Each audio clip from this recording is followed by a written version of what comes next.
सर्वांना श्री स्वामी समर्थ. कसे आहात सर्व? सर्व मजेतच असणार. तर आज आपण अतिशय सुंदर अशी कथा बघणार आहोत. कथेचं नाव आहे बेडी हनुमानाची कथा. तर ही कथा खूप सुंदर आहे, शेवटपर्यंत नक्की ऐका आणि व्हिडिओ आवडला तर लाईक करा, नवीन असाल तर सबस्क्राईब करायला अजिबातच विसरू नका. तर तुम्हाला माहितीये का, जगन्नाथपुरी येथे हनुमंताला बेड्या का घातल्या गेल्यात? तर आज आपण तीच कथा बघणार आहोत, बेडी हनुमानची कथा. कधी जगन्नाथपुरीच्या किनाऱ्यावर रात्रीच्या वेळी उभे राहून पाहिलंय का?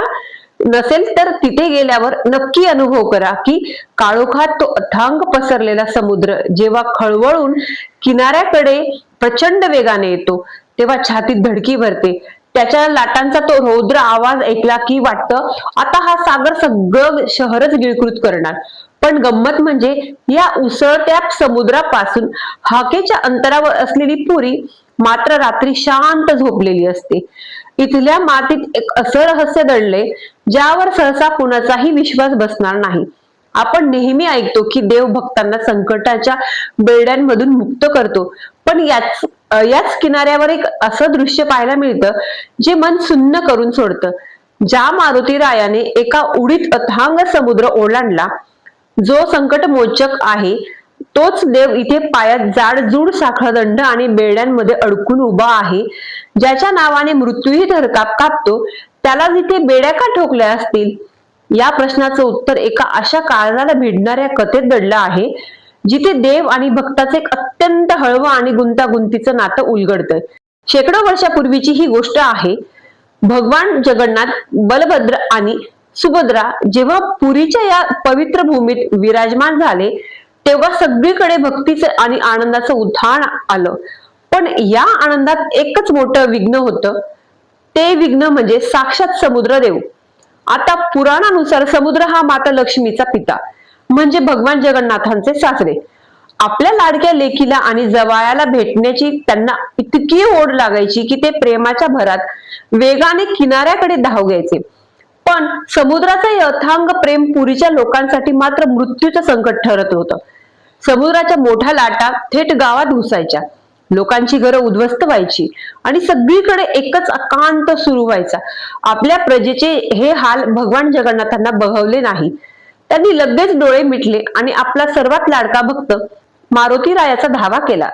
प्रभूंची हाक कानी पडताच वायुवेगाने हनुमान पुरीच्या किनाऱ्यावर हजर झाले. जगन्नाथांनी अत्यंत प्रेमाने पण ठामपणे आज्ञा दिली की हे हनुमंता, या खवळलेल्या समुद्रापासून माझ्या प्रजेचे रक्षण करण्याची जबाबदारी आता तुझी आहे. तू किनाऱ्यावर पहारा दे आणि समुद्राला पुढे येऊ देऊ नकोस. देवाचा शब्द म्हणजे मारुती रायासाठी प्राण. त्यांनी लगेच दर्या महावीर हे रौद्र रूप घेतलं आणि ते किनाऱ्यावर उभे राहिले.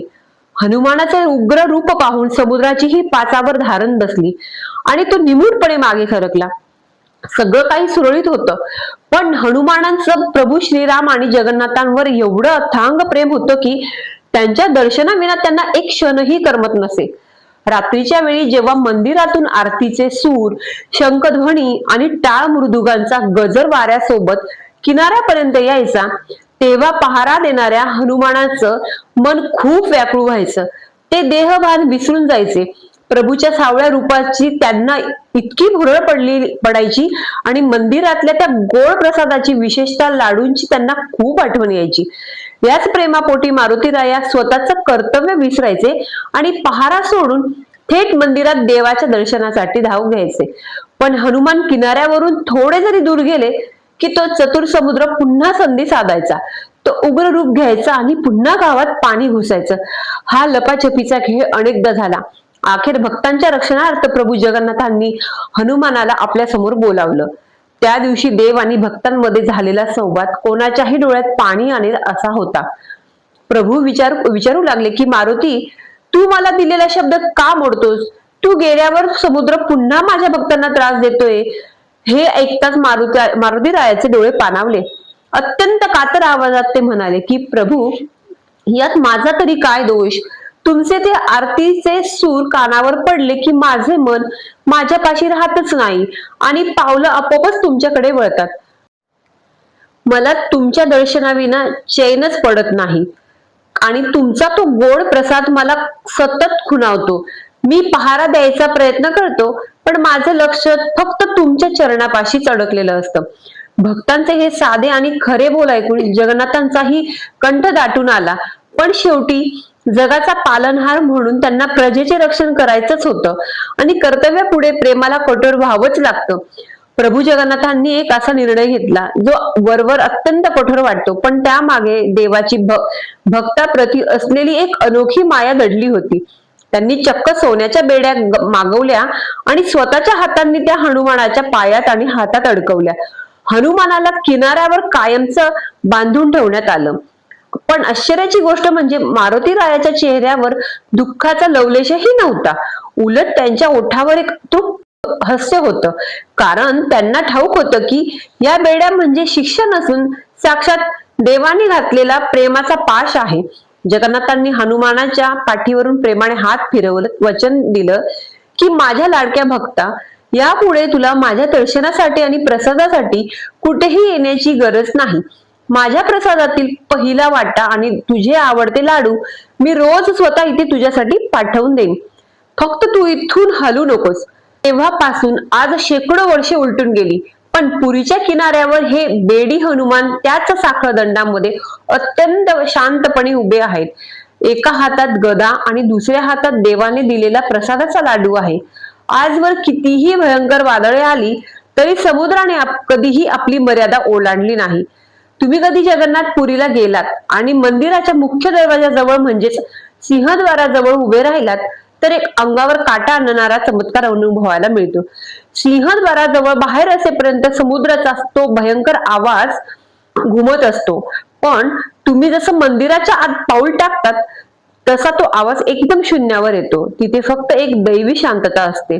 जणू हनुमानाच्या त्या बेड्यांच्या आवाजाने आणि त्यांच्या उपस्थितीने समुद्रालाही प्रभूच्या दरबारात शांत राहण्याची समज दिली आहे. आजच्या जगातही हे बेडी हनुमान आपल्याला एकच गोष्टीची जाणीव करून देतात, ती म्हणजे भक्ती जर अढळ असेल तर निसर्गाचे नियमही त्या प्रेमापुढे नतमस्तक होतात. एका भक्ताने जगाला वाचवण्यासाठी स्वतःला एका जागी बांधून घेण्याची ही कथा खरोखरच मन सुन्न करते. तुम्हाला काय वाटतं? देवाच्या एका शब्दाखातर स्वतःला कायमचं बांधून घेणारी अशी निस्सीम भक्ती आजच्या स्वार्थी जगात खरोखर पाहायला मिळते का? तुमचे विचार नक्की कमेंट करून सांगा. जर तुम्हाला ही कथा आवडली असेल तर लाईक करा.